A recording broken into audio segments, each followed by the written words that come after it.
Syekh Siti Jenar yang berarti Tanah Merah, yang memiliki nama asli Raden Abdul Jalil, adalah seorang tokoh yang dianggap sebagai sufi, dan salah seorang penyebar agama Islam di Pulau Jawa, khususnya di Kabupaten Jepara. Asal-usul serta sebab kematian Syekh Siti Jenar tidak diketahui dengan pasti, karena ada banyak versi yang simpang siur mengenai dirinya, dan akhir hayatnya. Demikian pula dengan berbagai versi lokasi makam tempat ia disemayamkan untuk terakhir kalinya. Syekh Siti Jenar dikenal karena ajarannya, yaitu Manunggaling Kawula Gusti, yaitu penjawaan dari Wahdatul Wujud. Ajaran tersebut membuat dirinya dianggap sesat oleh sebagian umat Islam, sementara yang lain menganggapnya sebagai seorang intelek yang telah memperoleh esensi Islam. Ajaran-ajarannya tertuang dalam karya sastra buatannya sendiri yang disebut Pupuh, yang berisi tentang budi pekerti. Syekh Siti Jenar mengembangkan ajaran cara hidup sufi, yang dinilai bertentangan dengan ajaran Wali Songo. Pertentangan praktik sufi Syekh Siti Jenar dengan Wali Songo terletak pada penekanan aspek formal, ketentuan syariah yang dilakukan oleh Wali Songo. Syekh Siti Jenar menurut Kiai Haji Sohibul Faraji Ar-Robani, beliau memiliki nama asli Sayyid Hasan Ali Al-Husaini, masih memiliki garis darah atau keturunan Rasulullah Shallallahu Alaihi Wasallam. Dan setelah dewasa mendapat gelar Syekh Abdul Jalil atau Raden Abdul Jalil. Dan pada saat berdakwah di Caruban, sebelah tenggara Cirebon, beliau mendapat beberapa julukan Syekh Siti Jenar, Syekh Lemah Abang, Syekh Lemah Brit, dan lainnya yang belum kita ketahui. Adapun makna julukan itu adalah sebagai berikut. 1. Syekh Siti Jenar. Ada beberapa asumsi mengenai julukan ini, yang diambil dari kata menurut beberapa bahasa. Syekh berasal dari bahasa Arab, adalah sebuah gelar bagi seorang ahli atau pemimpin, atau tetua dalam lingkup muslim. Siti dalam bahasa Jawa berarti tanah, namun ada yang berasumsi kata Siti berasal dari kata Sayyidi atau Sidi, yang berarti tuanku atau junjunganku, dan Jenar dalam bahasa Indonesia berarti merah, dalam bahasa Jawa berarti kuning kemerahan, dan ada pula yang berasumsi dari bahasa Arab, Jinar, dengan tafsiran ilmu yang dimilikinya selalu membara api.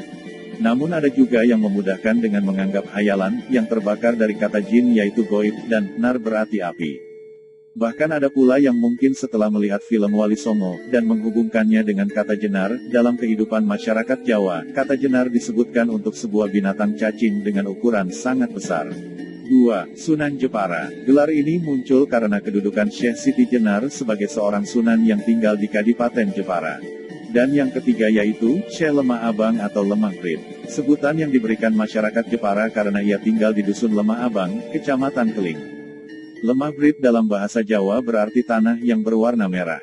Ajaran Syekh Siti Jenar yang paling kontroversial terkait dengan konsepnya tentang hidup dan mati, Tuhan dan kebebasan, serta tempat berlakunya syariat tersebut. Syekh Siti Jenar memandang bahwa kehidupan manusia di dunia ini disebut sebagai kematian. Sebaliknya, apa yang disebut umum sebagai kematian, justru disebut sebagai awal dari kehidupan yang hakiki dan abadi olehnya.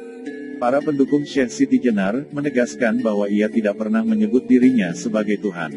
Ajaran ini bukan dianggap sebagai bercampurnya zat Tuhan dengan makhluknya, melainkan sifat-sifat Tuhan yang memancar pada manusia, ketika manusia sudah melakukan proses fana, atau hancurnya sifat-sifat buruk pada manusia. Dengan demikian, ruh manusia akan menyatu dengan sifat-sifat Tuhan dikala manusia sudah melakukan proses fana, yaitu Manunggaling Kawula Gusti. Perbedaan penafsiran ayat Al-Quran ini yang menimbulkan polemik, yaitu bahwa di dalam tubuh manusia bersemayam ruh Tuhan. Naskah Negara Kereta Bumi Sarga 3/77 menyebutkan bahwa Abdul Jalil sewaktu dewasa pergi menuntut ilmu ke Persia, dan tinggal di Baghdad selama 17 tahun. Ia berguru kepada seorang mula Syiah Muntadar Syiah Imamiyah, dan menguasai berbagai jenis ilmu pengetahuan agama. Menurut cerita tutur di kalangan penganut tarekat Akmaliyah, orang Syiah Muntadar itu bernama Abdul Malik Al-Baghdadi, dan kelak menjadi mertua Syekh Lemah Abang. Rupanya, selama menuntut ilmu di Baghdad, Abdul Jalil lebih berminat mendalami ilmu tasawuf, sehingga ia sangat mendalam penguasaannya atas ilmu tersebut. Bahkan karena kesukaannya pada ilmu tasawuf tersebut, ia berguru pada Syekh Ahmad yang menganut aliran tarekat Akmaliyah, yang jalur silsilahnya sampai kepada Abu Bakar As-Siddiq radhiyallahu anhu. Silsilah tarekat Akmaliyah yang diperoleh Syekh Datuk Abdul Jalil dari Syekh Ahmad Baghdadi. Selain menganut tarekat Akmaliyah, Syekh Lemah Abang juga menganut tarekat Syatariyah yang diperoleh dari saudara sepupunya, yang juga guru ruhaninya, Syekh Datuk Kahfi. Pergumulan menguasai berbagai disiplin keilmuan di Baghdad yang dewasa itu merupakan pusat peradaban, telah menjadikan pandangan-pandangan Syekh Datuk Jalil berbeda dari kelaziman. Ilmu tasawuf yang berdiri tegak di atas fenomena pengetahuan intuitif yang bersumber dari kalbu, oleh Syekh Datuk Abdul Jalil diformulasikan sedemikian rupa, dengan ilmu filsafat dan mantik atau logika. Sehingga, ajarannya menimbulkan ketidaklaziman dalam pengembangan ilmu tasawuf, yang merupakan pengetahuan intuitif yaitu yang bersifat rahasia, yang serta-merta berubah menjadi ilmu, yang terbuka untuk dijadikan bahasan filosofis. Sebab, Syekh Datuk Abdul Jalil, beranggapan bahwa pengetahuan makrifat yang bersifat suprarasional tidak harus dijabarkan dengan sistem isyarat yang bersifat mistis dan tidak bisa dipertanggungjawabkan secara masuk akal. Sebaliknya, pengetahuan makrifat harus bisa dijelaskan secara rasional yang bisa diterima akal. Serat Centini Jilid 1 menuliskan kisah Syekh Siti Jenar pada buku 38, halaman 1-44. Karya sastra ini tidak menyebut asal mula Syekh Siti Jenar, melainkan langsung pada peristiwa yang menyebabkan dirinya dihukum mati. Pada suatu ketika, Prabu Satmata atau Sunan Giri, memanggil 8 wali yang lain untuk menghadap ke Giri Gajah, di Istana Argapura. Kedelapan wali tersebut adalah Sunan Bonang, Sunan Kalijaga, Sunan Ngampel Denta, Sunan Kudus, Syekh Siti Jenar, Syekh Bentong, Pangeran Palembang, dan Panembahan Madura. Masing-masing wali menyampaikan pengetahuan yang mereka miliki, hingga giliran Syekh Siti Jenar yang berkata, menyembah Allah dengan bersujud beserta rukuknya, pada dasarnya sama dengan Allah, baik yang menyembah maupun yang disembah. Dengan demikian hambalah yang berkuasa dan yang menghukum pun hamba juga. Semua yang hadir terkejut, sehingga menuduhnya sebagai pengikut aliran Qadariyah, menyamakan dirinya dengan Allah, serta keterangannya terlalu jauh. Syekh Siti Jenar membela diri dengan berkata bahwa biar jauh tetapi benar sementara yang dekat belum tentu benar. Hal tersebut membuat Prabu Satmata hendak menghukumnya mati, supaya kesalahan prinsip ajaran Syekh Siti Jenar jangan sampai tersebar. Setelah itu diadakan pertemuan kedua untuk menghakimi tindakan Syekh Siti Jenar. Pertemuan hanya dihadiri 7 orang wali dengan dihadiri Syekh Maulana Maghribi. Saat Syekh Maulana menegaskan nama Siti Jenar, ia menjawab, ya Allah nama hamba, tidak ada Allah selain Siti Jenar, sirna Siti Jenar, maka Allah yang ada. Hal tersebut membuatnya dihukum penggal bersama dengan 3 orang sahabatnya. Dikisahkan pula seorang anak penggembala kambing, yang mendengar hal tersebut segera berlari, datang ke pertemuan dengan mengatakan bahwa masih ada Allah ketinggalan, karena sedang menggembalakan kambing. Prabu Satmata mengatakan bahwa anak itu harus dipenggal pula, dan jenazahnya diletakkan di dekat jenazah Siti Jenar. Pernyataan tersebut disetujui oleh suara Siti Jenar yang terdengar dari langit. 3 hari kemudian, Prabu Satmata melihat jasad Siti Jenar masih utuh. Ia mendengar suara Syekh Siti Jenar memberinya salam, dan mengucapkan selamat tinggal, kemudian menghilang.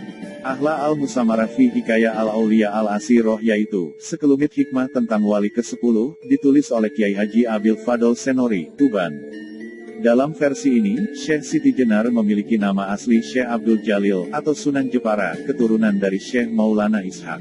Ia dihukum mati bukan karena ajarannya, melainkan lebih karena alasan politik. Sunan Jepara dimakamkan di Jepara, di samping makam Sultan Hadirin dan Ratu Kalinyamat. Setelah Raden Abdul Jalil dieksekusi, para santrinya tidak ikut dieksekusi. Ki Ageng Pengging alias Kebo Kenanga, merupakan salah satu santri dari Raden Abdul Jalil. Ia berhasil mendidik muridnya bernama Joko Tingkir dengan ajaran dari gurunya. Joko Tingkir berhasil menyelesaikan konflik antara proyek besar negara Islam di Bintoro, dan Gelagah Wangi atau Jepara. Hal ini kemudian yang mengharumkan kembali nama Raden Abdul Jalil. Untuk silsilah Syekh Siti Jenar, yang bersambung dengan Said Alawi bin Muhammad Sohib Mirbat, hingga Ahmad Al-Muhajir bin Isa Ar-Rumi, Hadramaut, Yaman, dan seterusnya hingga Imam Husain, cucu Nabi Muhammad Shallallahu Alaihi Wasallam. Dijelaskan sebagai berikut. Nabi Muhammad Shallallahu Alaihi Wasallam berputri, Sayyidah Fatimah Az-Zahra menikah dengan Ali bin Abi Thalib, berputera, Husain radhiyallahu anhu, berputera, Ali Zainal Abidin, berputera, Muhammad Al-Bakir, berputera, Imam Jafar As-Sodiq, berputera, Ali Al-Uraidi, berputera, Muhammad Al-Nakib, berputera, Isa Al-Rumi, berputera, Ahmad Al-Muhajir, berputera, Ubaidillah, berputera, Alawi, berputera, Muhammad, berputera, Alawi, berputera, Ali Khalid Kosam, berputera, Muhammad Sahib Mirbat, berputera, Sayyid Alwi, berputera, Sayyid Abdul Malik, berputera, Sayyid Amir Abdullah Han, atau Azamat Han, berputera, Sayyid Abdul Qadir, berputera, Maulana Isa, berputera, Syekh Datuk Soleh, berputera, Syekh Siti Jenar. Maulana Isa, kakek dari Syekh Siti Jenar, adalah seorang tokoh agama yang berpengaruh pada zamannya. Putranya adalah Syekh Datuk Ahmad dan Syekh Abdul Soleh, yaitu ayah dari Syekh Siti Jenar.